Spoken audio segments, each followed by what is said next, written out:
Assalamualaikum warahmatullahi wabarakatuh, pemirsa TVRI Sulawesi Tengah dimanapun Anda berada. Salam sehat, apa kabar Anda hari ini? Senang sekali saya Fikri Muhammad Nur bisa kembali menyapa Anda dalam program Solusi Menuju Sehat persembahan TVRI Sulawesi Tengah. Seperti biasa dalam program ini kita akan membahas beragam hal atau isu-isu seputar kesehatan, baik gaya hidup sehat ataupun seputar penyakit atau hal-hal yang berkaitan dengan kesehatan tubuh manusia. Dan hari ini kita juga akan membahas satu isu yang begitu menarik karena cukup banyak dirasakan oleh sebagian besar masyarakat, yaitu kita akan membahas tema mengenai hipertensi atau tekanan darah tinggi. Dan untuk membahas hal tersebut kita akan membahasnya langsung dengan salah seorang tenaga medis, yaitu seorang dokter umum di Puskesmas Balukang Kabupaten Donggala, yaitu Dr. Anugrah Darmawan. Halo dokter, selamat sore. Selamat sore, Kak. Iya, bagaimana kabar hari ini, dok? Alhamdulillah baik, Kak. Iya, baik, alhamdulillah. Iya, pemirsa, kita akan banyak membahas seputar hipertensi atau tekanan darah tinggi pada kesempatan hari ini. Dan sebelum kita membahas beberapa pertanyaan, ada beberapa fakta ataupun data yang perlu kita ketahui bersama mengenai hipertensi. Jadi memang berdasarkan data dari WHO atau World Health Organization atau Organisasi Kesehatan Dunia, bahwa di seluruh dunia ada sekitar 972 juta pengidap hipertensi atau setara dengan 26,4%.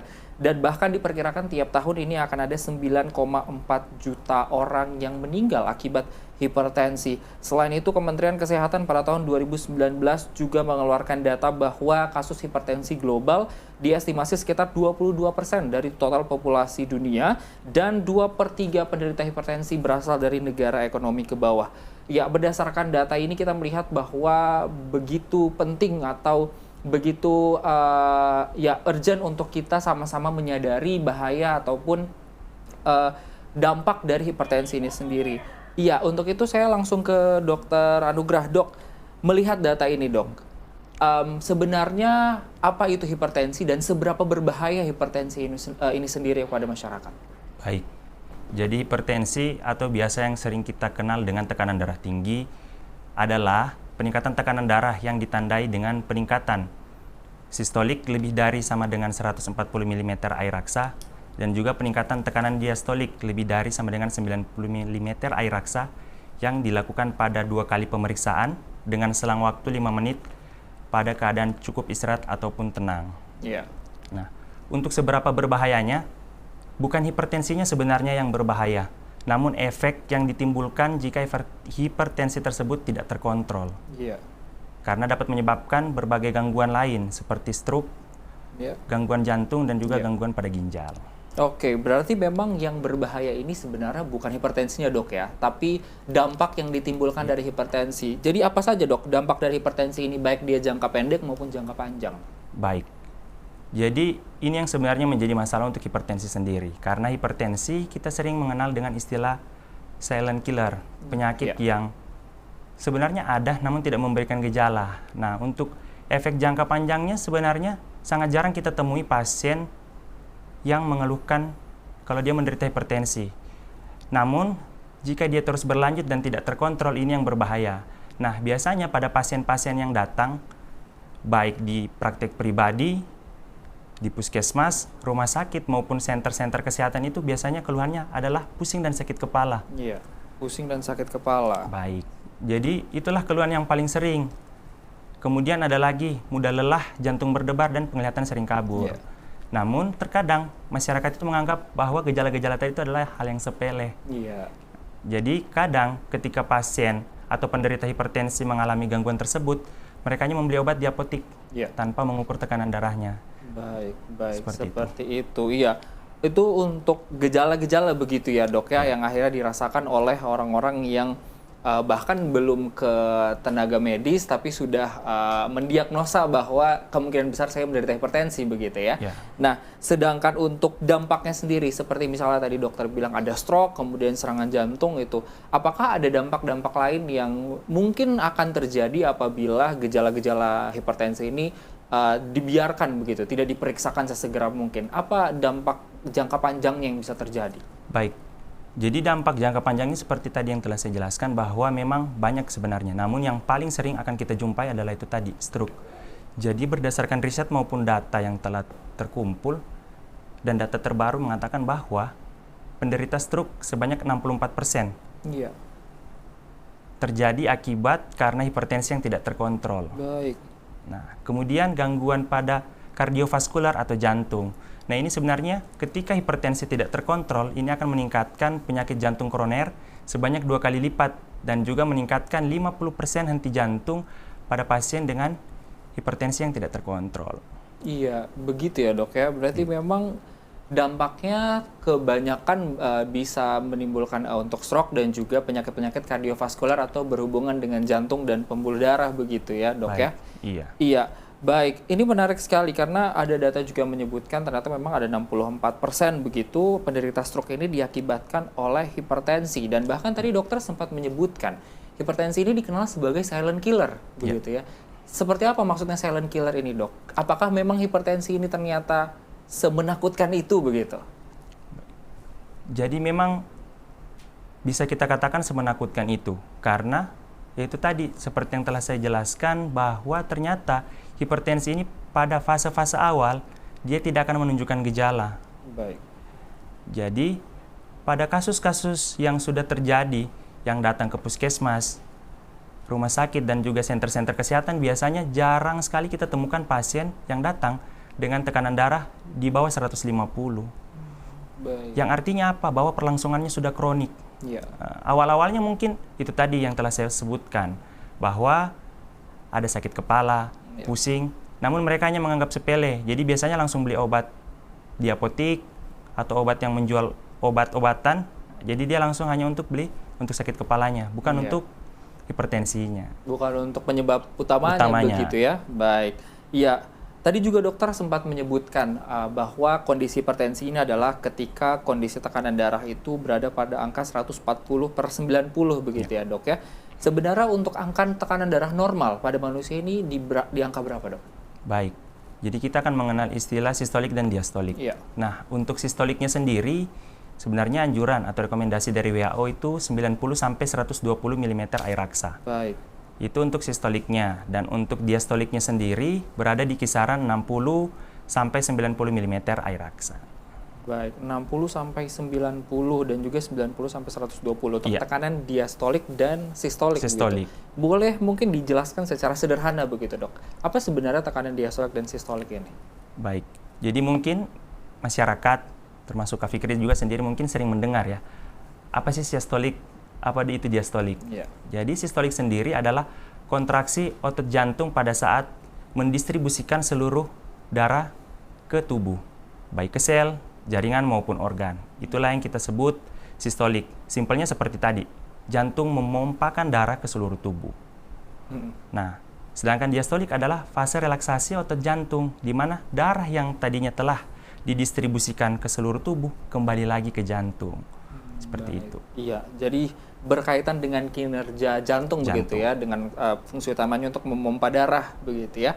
Iya, baik dok. Dan ini juga berhubungan dengan tekanan darah begitu, angka tekanan darah tadi. Ada akhirnya mitos atau mungkin hal yang berkembang di tengah masyarakat. Salah satunya adalah apakah tidak apa-apa? Maksudnya seberapa bahayakah ataukah harus dua angka ini dia normal, jadi tekanan sistolik dan diastoliknya sama-sama normal, tapi atau ternyata salah satunya tinggi misalnya, ternyata tekanan sistoliknya tinggi, tapi diastoliknya masuk dalam rentang normal, atau sebaliknya. Apakah itu tetap bisa kita katakan hipertensi atau mungkin lawannya hipotensi begitu, atau seperti apa dok? Baik, jadi ini memang sering juga ya ditanyakan oleh pasien-pasien yang berkunjung. Jadi kadang sistoliknya yang tinggi atau diastoliknya yang tinggi. Nah, apakah dia masih dapat dikategorikan sebagai hipertensi? Jadi kalau sistoliknya di atas 140 seperti tadi yang telah sesuai dengan definisi, ketika tekanan sistoliknya lebih dari 140 itu tetap dikatakan hipertensi. Tapi kita lihat apakah dia hipertensi campuran atau hipertensi sistolik. Jadi untuk hipertensi sistolik adalah hanya sistoliknya saja yang naik. Untuk diastoliknya tetap normal. Itu yang dikatakan hipertensi sistolik. Kalau campuran, berarti baik sistolik maupun diastoliknya berada di batas ambang normal. Nah, bagaimana kalau diastoliknya tinggi? Tetap dia didiagnosis sebagai hipertensi diastolik. Iya, oh ternyata bahkan hipertensi ini juga ada jenisnya begitu ya dok ya. Jadi ada yang memang sistoliknya dan ada diastolik atau bahkan keduanya begitu campurannya. Ya, campuran. Seperti itu. Ya, menarik sekali dan ya ada juga sedikit informasi bagi Anda pemirsa bahwa memang ini juga akan berkaitan dengan pertanyaan saya selanjutnya. Pada tahun 2019, WHO ini mengeluarkan data bahwa diperkirakan, ini pada tahun 2015, 1 dari 4 laki-laki, serta 1 dari 5 perempuan itu menderita hipertensi. Nah, berkaitan dengan hal ini dok, apakah memang ada hubungan begitu antara hipertensi dengan jenis kelamin? Dan apakah misalnya hipertensi pada laki-laki akan menimbulkan gejala yang berbeda dengan hipertensi pada perempuan begitu, gejala yang diperlihatkan oleh perempuan begitu. Bagaimana hubungannya dok? Baik, jadi kalau untuk hubungan antara hipertensi dengan jenis kelamin, berdasarkan riset memang dikatakan bahwa peluang laki-laki lebih besar menderita hipertensi daripada perempuan. Baik. Nah ini kenapa? Karena ini kembali lagi. Jadi kita harus tahu dulu penyebab hipertensi itu apa. Ya. Nah, pengaruh lifestyle atau gaya hidup inilah yang sebenarnya berpengaruh mengapa laki-laki lebih banyak menderita hipertensi ketimbang perempuan. Ya. Seperti merokok, minum alkohol. Nah, itu kan lebih banyak dilakukan oleh laki-laki. Makanya kenapa penderita hipertensi lebih banyak pada laki-laki. Baik. Nah, untuk pertanyaan berikutnya, apakah ada perbedaan gejala ya? Iya. Nah, untuk perbedaan gejalanya sendiri tidak ada. Jadi tidak ada yang membedakan gejala antara hipertensi pada laki-laki maupun pada perempuan. Iya, tapi berarti memang hubungannya lebih kepada probabilitas begitu ya. Iya. Kemungkinannya bahwa memang laki-laki itu lebih rentan atau lebih besar peluangnya untuk terkena hipertensi karena kembali lagi ke gaya hidup atau lifestyle-nya tadi. Iya. Begitu ya, Dok ya. Iya, tapi untuk gejala semuanya sama. Sama. Begitu. Baik. Iya. Selanjutnya, Dok, berbicara tentang gejala, mungkin tadi dokter sudah menyampaikan beberapa gejala-gejala untuk hipertensi, begitu misalnya pusing dan lain sebagainya. Tapi apakah ada gejala-gejala lain yang mungkin bisa jadi terlewatkan atau mungkin bagi masyarakat karena mereka taunya gejala hipertensi itu hanyalah misalnya pusing atau jantung berdebar-debar begitu. Apakah ada gejala-gejala lain yang seringkali bahkan masyarakat lewatkan gitu, bahwa ternyata ini gejala hipertensi gitu? Baik, jadi sebenarnya gejala yang paling khas dari hipertensi namun kadang diabaikan oleh masyarakat adalah sakit kepala. Seringkali seperti itu, karena banyak kejadian pasien yang ternyata sakit kepalanya sudah kronik, berlangsung lama, disepelekan, tidak mengukur tekanan darah, berujung dengan stroke. Jadi ketika masyarakat atau mungkin orang awam mengalami sakit kepala, sebenarnya itu adalah tanda dan gejala yang harus kita jadikan sebuah indikasi untuk segera melakukan pengukuran tekanan darah. Iya, baik.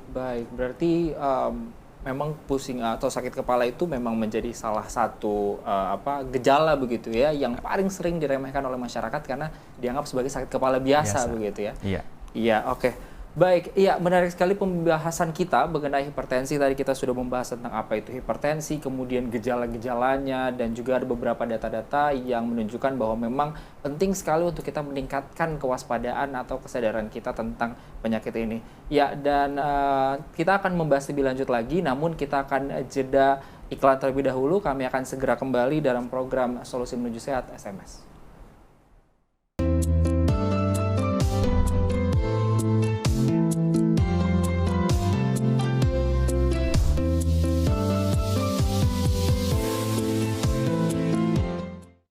Ya, pemirsa masih dalam program Solusi Menuju Sehat atau SMS bersama saya Fikri Muhammad Nur. Hari ini kita akan membahas tema seputar hipertensi atau tekanan darah tinggi dengan seorang dokter umum di Puskesmas Balukang Kabupaten Donggala, ada Dr. Anugrah Darmawan bersama saya.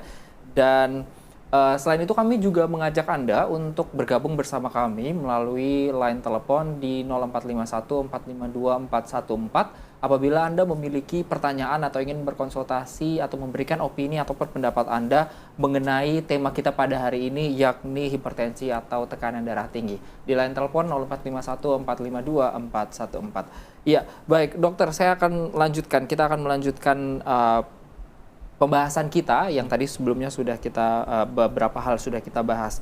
Ya, Dok, saya ingin bertanya, untuk hipertensi ini sendiri, apa saja sebenarnya faktor-faktor yang mempengaruhi terjadinya hipertensi? Atau mungkin faktor-faktor yang bisa meningkatkan probabilitas atau kemungkinan seseorang itu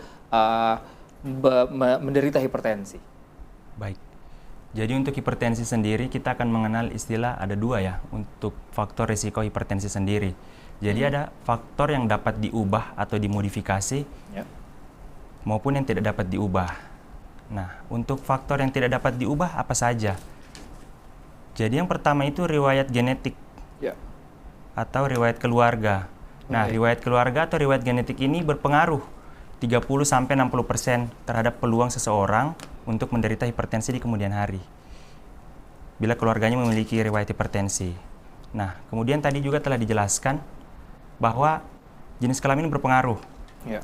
Bahwa laki-laki lebih berpeluang atau lebih banyak menderita hipertensi ketimbang perempuan. Baik. Dan faktor berikutnya adalah umur. Umur sendiri dikatakan bahwa semakin kita tua atau semakin bertambah usia kita, umur kita, peluang untuk menderita hipertensi itu semakin tinggi. Nah, itu untuk faktor-faktor yang tidak dapat diubah. Bagaimana dengan faktor-faktor yang dapat diubah itu sendiri? Nah, untuk faktor-faktor yang dapat diubah itu sebenarnya yang paling penting dan yang paling utama adalah asupan natrium atau asupan garam yang kita konsumsi. Nah, berapa sebenarnya yang direkomendasikan untuk seseorang mengkonsumsi? Berapa jumlah yang baiknya atau normalnya dikonsumsi? Nah, berdasarkan WHO, datanya adalah 1 sendok teh atau setara 2.400 mg. Nah, itu adalah batasan yang harus kita jadikan acuan bahwa kita tidak boleh mengkonsumsi garam melebihi itu. Itu untuk per hari ya, Dok? Baik, per hari. Oke. Nah, faktor berikutnya apa? Adalah berat badan yang ideal. Nah, obesitas meningkatkan resiko atau berat badan yang berlebih itu meningkatkan resiko hingga 2,5 kali lipat untuk menderita hipertensi di kemudian hari.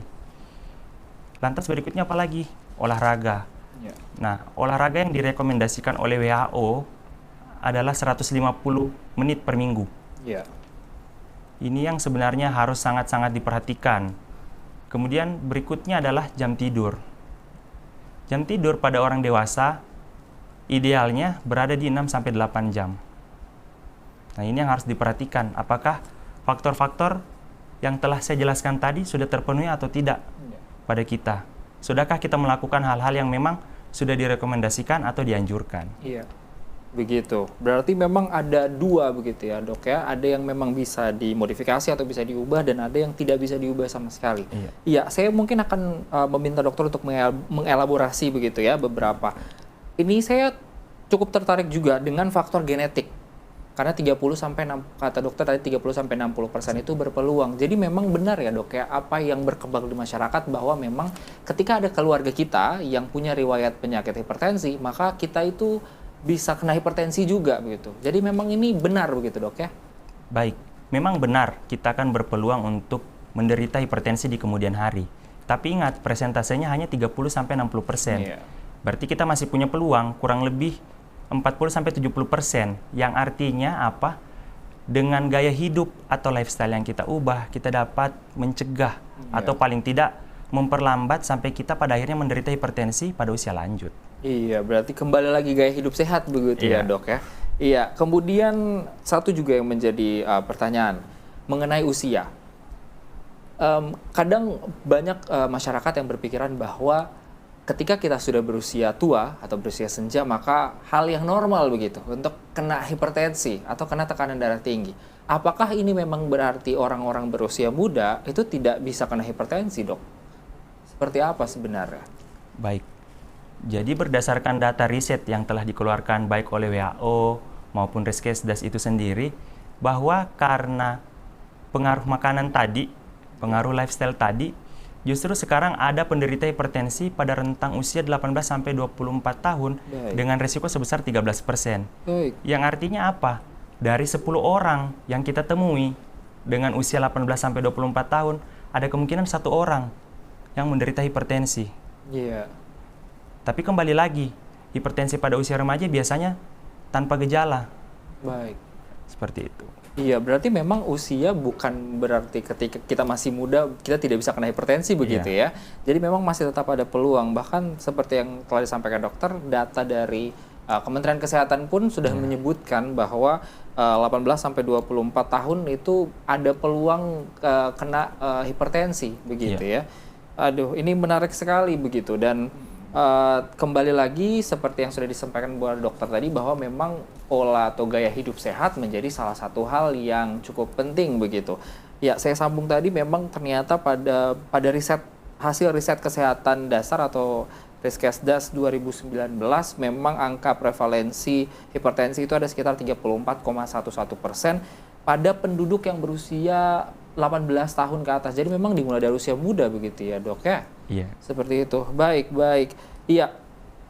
Kemudian ada beberapa pertanyaan juga nih.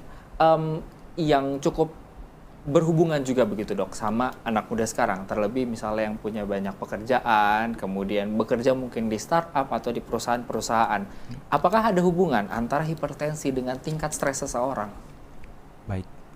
Jadi meskipun ini sebenarnya ada hubungan secara tidak langsung, namun ada penelitian juga yang mengatakan semakin tinggi tingkat stres seseorang, itu akan meningkatkan tekanan darahnya di kemudian hari. Yeah. Bahkan itu berhubungan dengan penelitian saya sewaktu sekolah. Oh iya. Jadi waktu itu dilakukan penelitian di SMA yang ada di Kota Palu. Jadi semakin tinggi tingkat stres seseorang akan mengakibatkan tekanan darahnya naik. Baik. Berarti memang ada peluang begitu ya, Dok ya, Iya. untuk akhirnya menjadi hipertensi yang berkepanjangan begitu. Iya. Tapi apakah ini, Dok, kembali lagi, apakah memang ada hipertensi yang mungkin terjadi secara sesaat begitu? Ataukah memang hipertensi ini yang dikategorikan yang memang dia terjadi secara terus-menerus begitu? Baik. Jadi kita akan mengenal istilah white coat hypertension. Jadi white coat hypertension ini disebabkan biasanya karena panik, cemas. Nah, ini biasanya ketika kita ingin berkunjung ke dokter. Iya. Nah, biasanya kan sering Iya. pasien takut ketemu dokternya. Nah, ini biasanya terjadi white coat hypertension. Iya. Hipertensi yang kalau hanya di depan dokter dia tinggi, namun setelah dia pulang tekanannya kembali normal. Nah, Iya. itu yang disebut white coat hypertension. Jadi hipertensinya hanya terjadi sesaat, setelah itu kembali normal. Baik. Berarti memang hipertensi ini intinya adalah ketika kondisi tekanan darahnya gitu ya sudah di atas ambang normal. Iya. Begitu. Iya. Baik. Ya, kemudian Dok, apakah ada hubungan hipertensi dengan penyakit lain? Maksudnya apakah misalnya ketika seseorang terkena misalnya penyakit ini, begitu, dia ada kemungkinan besar akhirnya akan kena hipertensi juga, atau malah sebaliknya, Dok? Baik. Jadi sebenarnya klasifikasi dari hipertensi sendiri itu juga terbagi dua. Yeah. Yang pertama hipertensi esensial atau primer. Nah, ini biasanya diderita 85-90% penduduk di seluruh dunia. Ini penyebabnya apa? Tidak diketahui. Baik. Nah, inilah yang disebabkan atau dia dinamakan hipertensi primer atau esensial karena penyebabnya tidak diketahui secara pasti. Nah, sedangkan yang kedua ada hipertensi sekunder. Terjadi 10-15% pada penduduk global di dunia. Nah, ini penyebabnya apa? Karena disebabkan oleh penyakit lain. Penyakit lain yang menyebabkan hipertensi. Contohnya apa? Gangguan pada tiroid, diabetes, gangguan jantung, dan gangguan pada ginjal. Nah, jadi ketika ada terjadi kasus-kasus seperti ini, penyakit hipertensinya tidak diobati saja, penyebabnya pun harus ikut diterapi. Oke, karena memang hipertensinya itu akhirnya muncul karena adanya penyakit lain, begitu ya, Dok ya? Baik. Iya, Dok, kemudian kita tadi sudah sedikit membahas mengenai pola hidup sehat, begitu ya, untuk bisa menurunkan risiko atau probabilitas seseorang kena hipertensi, begitu. Nah, ada juga satu hal begitu, isu yang berkembang di masyarakat. Kalau orang hipertensi maka pantangannya adalah daging merah, begitu. Apakah ini memang benar bahwa memang pantangan orang hipertensi adalah daging merah, atau mungkin boleh dikonsumsi begitu, Dok, tapi dalam takaran yang sewajarnya begitu? Seperti apa, Dok? Baik, jadi untuk daging merah sebenarnya ini berkaitan erat dengan ketika kita telah terkena hipertensi, kita akan mengenal istilah DASH, Dietary Approach of Stop Hypertension. Jadi pada dasarnya prinsip yang diterapkan atau hal yang diharapkan ketika kita terkena hipertensi, kita harus menggunakan diet. DAS tersebut. Nah, salah satu prinsipnya adalah menurunkan konsumsi lemak. Seperti itu. Jadi apakah ada hubungannya? Ya, ada hubungannya secara tidak langsung. Tapi kembali lagi, bahwa kita harus tahu kadar natrium yang kita konsumsi apakah sudah melewati batas atau tidak. Seperti itu. Jadi yang memang menjadi acuan utama ketika orang menderita hipertensi adalah asupan natriumnya itu sendiri. Baik, berarti memang natrium ini menjadi satu kunci begitu ya dok ya untuk hipertensi ini. Dan sesuai anjuran tadi bahwa memang asupannya itu dianjurkan adalah 1 sendok teh per harinya. Iya. Begitu, baik. Nah dok, ini ada juga pertanyaan yang cukup menarik. Hipertensi kan memang seperti dokter bilang tadi bisa probabilitasnya kena kepada masyarakat berusia 18 tahun ke atas begitu. Tapi apakah ada kasus hipertensi pada usia anak? Seperti apa dok? Dan kalau memang ada, kira-kira penyebabnya apa? Apakah sudah diketahui atau belum diketahui? Baik. Biasanya kasus hipertensi pada anak biasa ditemui. Biasanya pada kasus-kasus apa? Kasus-kasus anak yang terkena infeksi pada ginjalnya. Baik. Itu biasanya ditemui kasus hipertensi pada anak. Namun bila penyebabnya telah ditangani atau telah diobati, biasanya tekanan darahnya kembali normal. Iya. Berarti memang kembali lagi dok ya, maksudnya berarti ini adalah karena satu penyakit tertentu kemudian akhirnya menyebabkan seseorang akhirnya kena hipertensi begitu. Iya. Jadi memang yang harus disembuhkan terlebih dahulu adalah si penyebab utamanya ini. Begitu, baik. Ternyata memang di anak juga bisa kena begitu ya. Iya. Nah, kalau ya baik, sepertinya ada telepon yang masuk, kita langsung sapa dulu. Halo, Solusi Menuju Sehat. Halo, selamat malam. Iya, selamat malam. Ibu dengan Ibu siapa di mana, Bu? Dengan Ibu Mikaela di Toboli. Iya, Ibu Mikaela di Toboli. Silahkan Ibu dengan pertanyaannya atau hal yang ingin disampaikan. Iya, selamat malam dokter. Malam Ibu Mikaela. Iya, saya Ibu Mikaela, usia saya 40 tahun dok. Saya kalau tensi itu 90/60. Itu selalu di seputaran situ. Pertanyaan saya apakah itu normal? Kemudian sebenarnya ukuran tensi yang normal itu berapa? Dan saya biasa kalau naik dia tekanan saya itu naik di atas 90 itu saya pusing dok. Apakah itu masuk hipertensi atau bagaimana?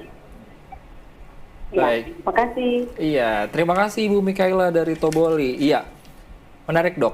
Karena tadi Ibu Mikaela akhirnya berkonsultasi bahwa setiap memeriksakan tekanan darahnya itu berada pada angka 90/60 mm Hg begitu. Nah, apakah ini termasuk hipertensi? Baik, jadi kita kembali lagi ke definisi hipertensi itu sendiri.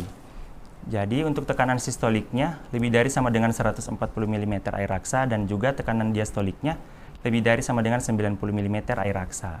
Sedangkan untuk Ibu Mikaela sendiri tadi 90/60 ya.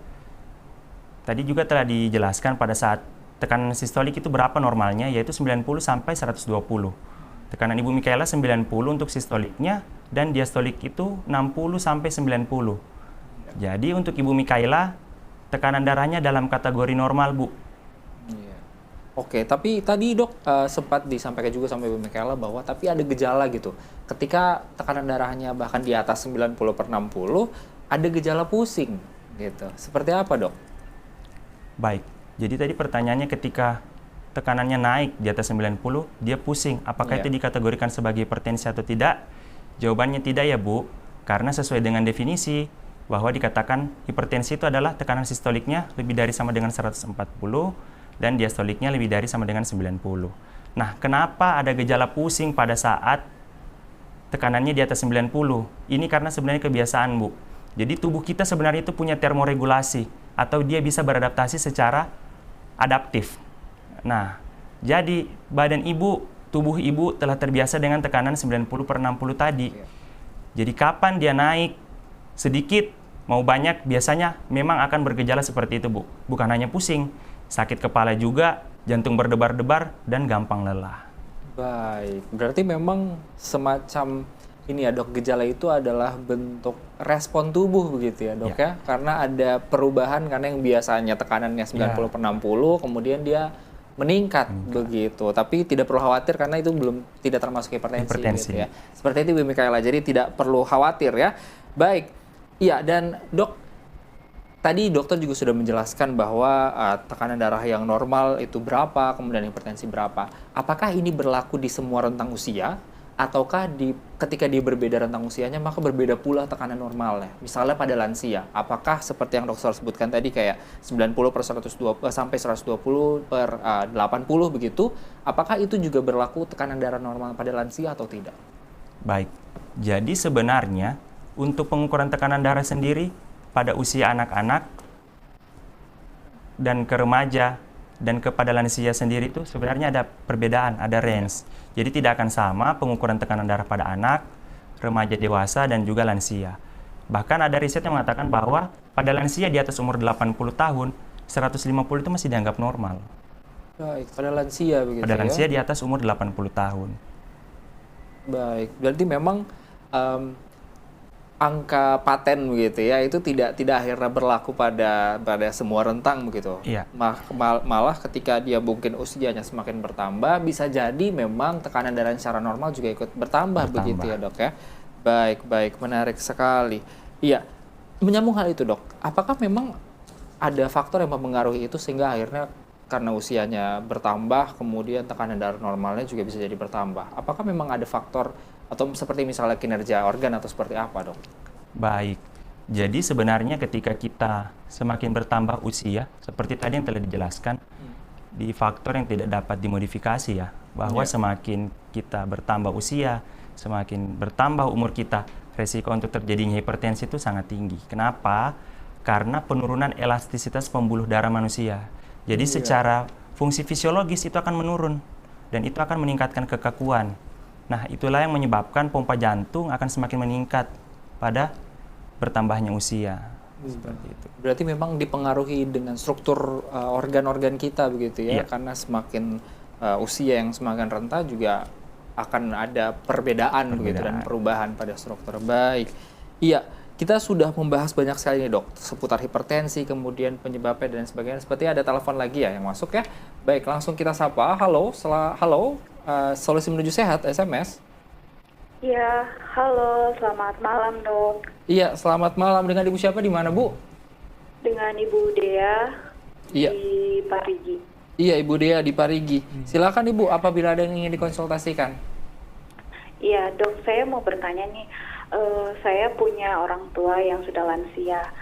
Nah, orang yang kena hipertensi itu apakah memang harus mengkonsumsi obat hipertensinya seumur hidup atau bagaimana dok? Soalnya direkomendasikan seperti itu karena kalau tidak dikonsumsi takutnya itu akan mempengaruhi organ-organ yang lainnya seperti yang dokter jelaskan tadi, kerusakan pada ginjal atau jantung. Jadi bagaimana seperti itu dok? Apa memang harus dikonsumsi seumur hidup atau bagaimana? Iya, sudah cukup Terima Ibu Dea? kasih dok. Ya. Iya, terima kasih Ibu Dea di Parigi Mautong. Iya dok, ini menarik. Karena sebelumnya juga di tengah masyarakat juga cukup banyak berkembang. Karena apakah memang hipertensi ini adalah penyakit seumur hidup yang pengobatannya juga harus dikonsumsi seumur hidup atau hanya dikonsumsi ketika gejalanya muncul begitu? Seperti apa dok? Baik, terima kasih Bu Dea sebelumnya atas pertanyaannya. Jadi sebenarnya kita kembali lagi ke klasifikasi hipertensi itu sendiri. Jadi kita harus tentukan dulu Bu, apakah orang tua Ibu Dea ini ada penyakit penyerta yang lain. Jadi kalau misalnya dia ada penyakit penyerta lain, itu berarti kita masukkan ke kategori hipertensi sekunder. Namun, bila ternyata dia tidak ada penyakit lain, jadi hanya murni penyakit tekanan darah tinggi, itu kita kategorikan sebagai hipertensi esensial atau primer. Nah, untuk pengobatannya sendiri, bagaimana? Apakah harus seumur hidup atau tidak? Jadi yang harus dipahami sebenarnya oleh masyarakat pada umumnya, bahwa hipertensi itu bukanlah penyakit yang sembuh. Bukan penyakit yang bisa disembuhkan, tetapi dia dikontrol. Nah, ini yang sering salah sama masyarakat. Jadi ketika tekanannya sudah terkontrol, tidak ada gejalanya lagi, biasanya pasiennya itu sudah tidak mau kontrol. Datang ke vaskes-vaskes yang memang telah dia kunjungi setiap ada gejalanya. Jadi itu ya Bu jawabannya, harus tetap meminum obatnya sepanjang atau seumur hidup. Karena kenapa? Dengan obat dia dapat terkontrol tekanan darahnya. Kemudian selain obat, apalagi yang harus kita lakukan? Yaitu tadi, asupan natriumnya kita harus perhatikan, bagaimana jam tidurnya, bagaimana berat badannya, dan juga bagaimana olahraga yang dilakukan oleh orang tua Ibu Dea. Karena selain obat, lifestyle atau gaya hidup itu sangat menunjang untuk mengontrol tekanan darah. Baik, iya seperti itu ya dok ya. Berarti memang ada sedikit meluruskan begitu ya pandangan masyarakat bahwa memang ternyata hipertensi ini adalah bukan penyakit yang bisa sembuh. Begitu ya. Jadi alangkah lebih baik kita harus melakukan tindakan preventif atau pencegahan begitu. Ya, menyambung dengan jawaban dari dokter tadi dan juga pertanyaan dari Ibu Dea di Parigi Motong. Untuk pengobatan sendiri dok, seperti apa sebaiknya pengobatan hipertensi ini? Seperti apa misalnya alurnya, kemudian apakah memang kita harus ke tenaga medis begitu? Atau mungkin secara mandiri apa hal yang bisa kita lakukan? Begitu. Baik, jadi sebenarnya dengan kemajuan zaman, sekarang kita punya tensi analog yang bisa kita lakukan pemeriksaan sendiri secara mandiri di rumah.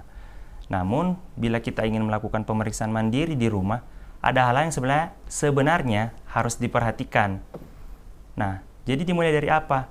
Kembali lagi ke definisi hipertensi tadi, bahwa sebelum kita melakukan pengukuran tekanan darah, kita harus cukup istirahat dan tenang. Seperti itu.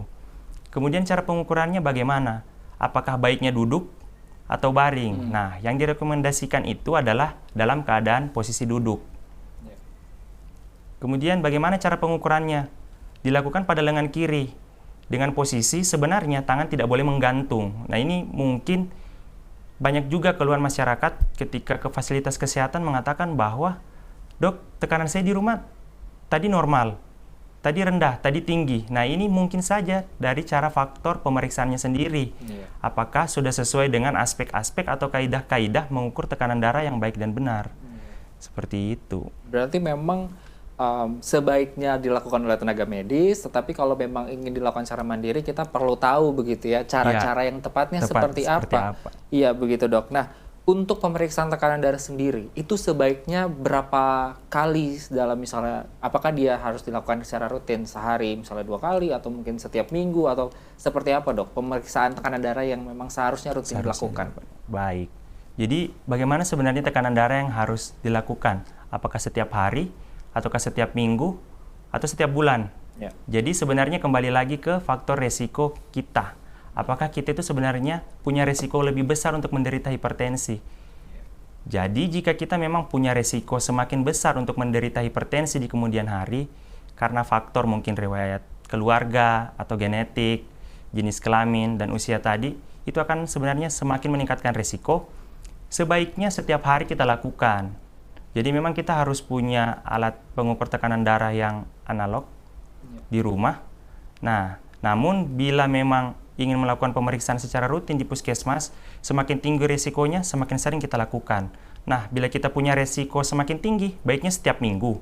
Namun bila memang kita tidak punya risiko, ataupun hanya ingin sekedar mengetahui tekanan darah kita, bisa 6-12 bulan dilakukan pemeriksaan.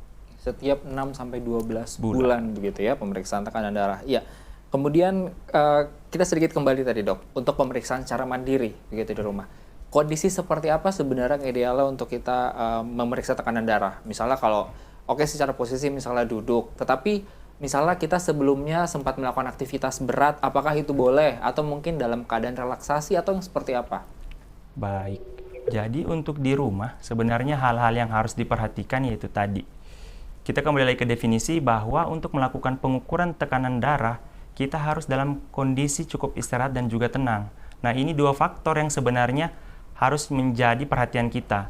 Jadi kalau seandainya kita habis melakukan aktivitas fisik, habis lari-lari misalnya, atau mungkin habis bersepeda, berapa lama waktu yang ideal dibutuhkan untuk beristirahat?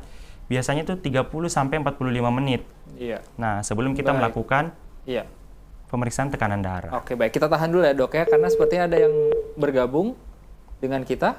Apakah ada yang bergabung? Iya. Oke, sayang sekali terputus sepertinya begitu ya. Ya, kami masih menunggu Anda. Anda bisa langsung bergabung melalui line telepon di 0451 452 414. Iya, silahkan Dok, dilanjutkan. Baik, jadi ketika kita selesai bersepeda atau mungkin jalan di pagi hari, itu dibutuhkan waktu beristirahat dengan rentang waktu 30-45 menit agar kondisi kita dalam keadaan rileks dan juga tenang. Kemudian hal yang harus diperhatikan berikutnya adalah sebaiknya kita tidak dalam kondisi sehabis makan. Ini juga berpengaruh. Kenapa? Karena ketika kita habis makan, asupan oksigen itu akan terfokus pada saluran pencernaan. Dikarenakan kita habis makan, jadi itu akan mempengaruhi tekanan darah biasanya. Kemudian dalam kondisi yang tidak habis merokok ataupun minum kafein, ini juga akan melakukan atau menyebabkan bias pada tekanan darah itu sendiri. Iya, berarti ada beberapa kondisi-kondisi yang harus dipenuhi dulu begitu ya Dok ya, sebelum akhirnya bisa mendapatkan nilai tekanan darah yang tepat begitu Dok ya. Iya, baik.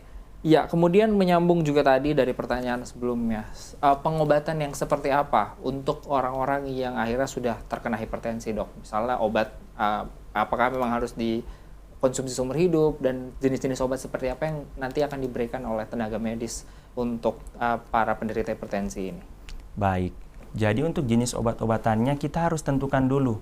Kembali lagi ke tentang klasifikasinya itu sendiri. Apakah memang dia penyakit yang memang berdiri sendiri atau hipertensi esensial atau primer atau dia hipertensi sekunder. Nah, kalau dia hipertensi sekunder biasanya kami akan rujuk ke dokter spesialis karena harus ditangani memang lebih spesialistik. Nah, kalau seandainya dia tidak punya penyebab lain atau dia hipertensi esensial atau primer, biasanya kita akan menggunakan obat-obatan yang memang direkomendasikan berdasarkan algoritma yang dikeluarkan oleh American Society Heart. Jadi itu memang ada obat-obat yang memang kita bisa gunakan pada orang usia lanjut dan tanpa menderita komplikasi atau menderita penyakit komorbid lainnya. Seperti itu. Berarti memang pure hipertensinya begitu ya, tidak ada penyakit-penyakit bawaan lainnya. Iya, Dok, saya juga ingin bertanya tentang ini Dok. Salah satu adalah misalnya ketika kita mengukur tekanan darah kita sendiri begitu ya, kemudian akhirnya ternyata kita menemukan bahwa tekanan darah kita tinggi begitu. Biasanya banyak orang yang akhirnya tidak mau melakukan pemeriksaan secara mandiri karena tidak mau tahu kalau misalnya ada sesuatu yang salah begitu dalam diri dia. Kira-kira ada tidak pesan dari dokter atau mungkin saran atau imbauan begitu kepada masyarakat, apakah hal-hal seperti ini tidak seharusnya ditakuti begitu? Seperti apa Dok?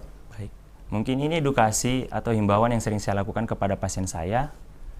Jadi sebenarnya penyakit itu bukan untuk ditakuti. Karena semakin kita takut dengan penyakit kita, dampak atau efek yang akan diakibatkan itu justru lebih berbahaya di kemudian hari. Jadi sebaiknya kita sebagai orang atau masyarakat yang sudah tahu bahwa kita menderita hipertensi, sebaiknya rajin kontrol dan rutin meminum obatnya setiap malam. Sehingga komplikasi atau dampak yang diakibatkan oleh hipertensi di kemudian hari itu dapat dicegah atau mungkin dapat dikurangi.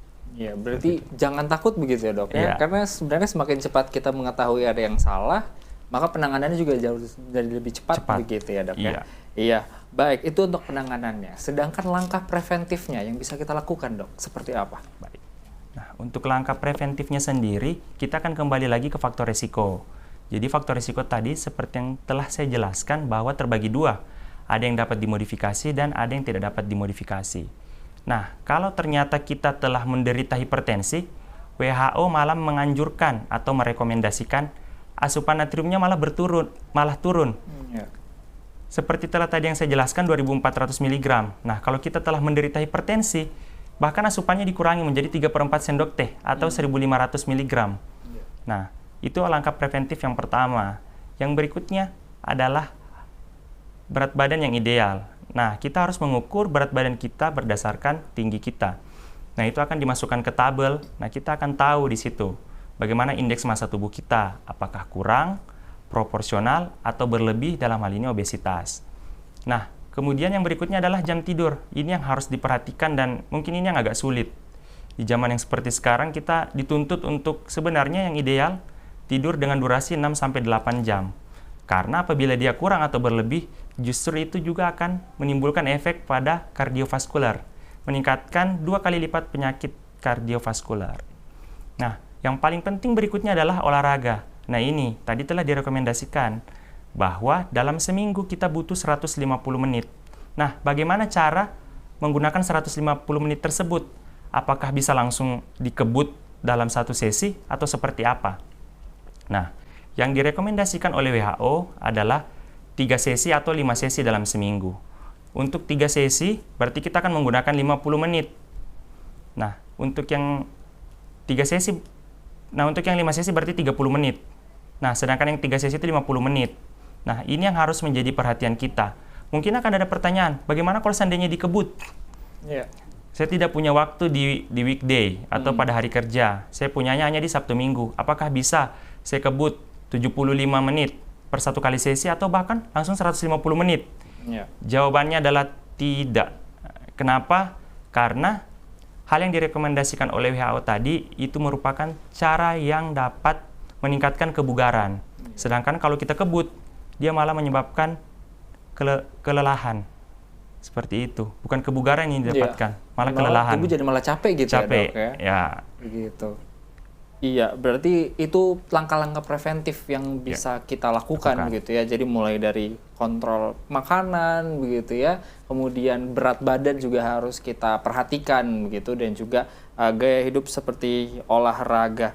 Iya, ini menarik sekali pemirsa. Memang kita banyak sekali mendapatkan insight atau pengetahuan seputar hipertensi, bahwa memang ada beberapa hal yang saya juga dapatkan, bahwa hipertensi itu bukan hanya bisa menyerang orang dewasa atau bahkan berusia tua, anak-anak muda juga bisa begitu mempunyai probabilitas menderita hipertensi. Dan juga selain itu bahkan di kondisi anak pun itu bisa menderita hipertensi di beberapa kasus-kasus tertentu. Ya, Dr. Anugrah Darmawan, terima kasih untuk hari ini. Begitu banyak insight dan juga pengetahuan yang kita sampaikan hari ini. Semoga apa yang telah disampaikan bisa diterapkan begitu ya dengan masyarakat. Baik. Begitu. Iya, terima kasih. Dan juga saya juga mengucapkan terima kasih kepada Anda, para penonton TVRI Sulawesi Tengah, dalam program Solusi Menuju Sehat atau SMS pada hari ini. Dan semoga apa yang telah kita sampaikan atau telah kita diskusikan tadi bisa bermanfaat bagi Anda. Dan satu kunci yang paling utama yang bisa kita lakukan untuk sama-sama menyerang berbagai macam penyakit dan juga meningkatkan kekebalan tubuh kita adalah dengan mempertahankan atau menerapkan pola hidup yang sehat. Jadi mulai dari konsumsi makanan, kemudian aktivitas berolahraga, seperti itu. Saya Fikri Muhammad Nur, pamit undur diri. Terima kasih atas perhatian Anda. Wassalamualaikum warahmatullahi wabarakatuh, dan sampai jumpa.